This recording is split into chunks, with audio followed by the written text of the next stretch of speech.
King Kong's Big Drop.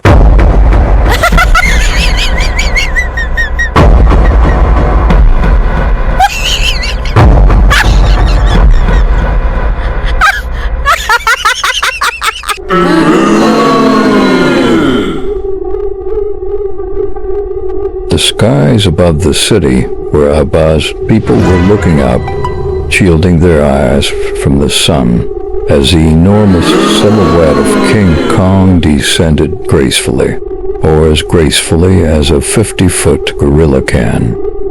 It had all started with Kong's latest visit to the top of a skyscraper. What was he doing up there again? Oh, right, brooding dramatically, pounding his chest for TikTok, the usual King Kong stuff. But when the authorities showed up with their helicopters again, he decided that maybe, just maybe, it was time for a change of strategy. That's when he saw it. A parachute. It had been left on a rooftop by some overzealous base jumper. Kong, ever the curious giant ape, picked it up. How hard could this be? He thought, having observed countless humans doing ridiculous things with smaller objects before. He fumbled around for a moment, trying to figure out which side was up.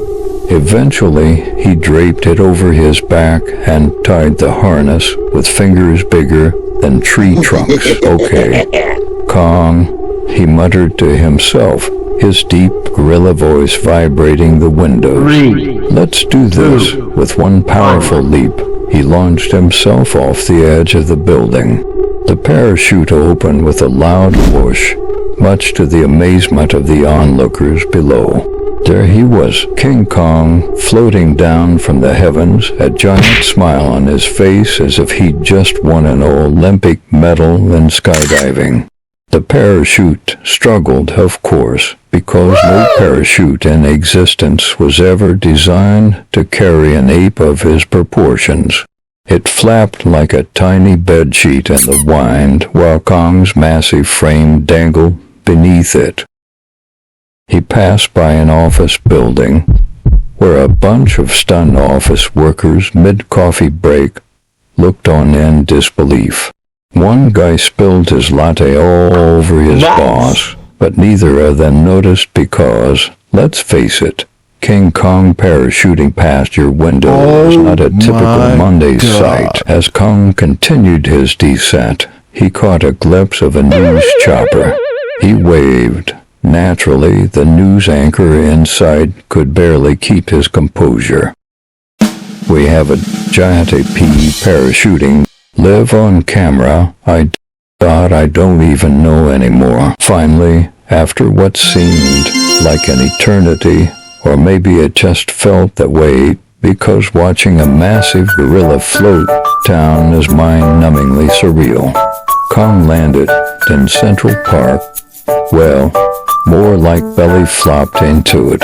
The parachute got tangled in a tree, leaving Kong dangling awkwardly for a moment before he untied himself and dropped to the ground with a thud that shook the surrounding area.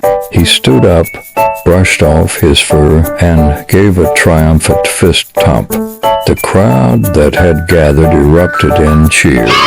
It wasn't every day you saw King Kong parachute into a park and live to tell the tale. Guess I'm a skydiver now, Kong thought, sauntering off toward the nearest hot dog stand like nothing unusual had just happened.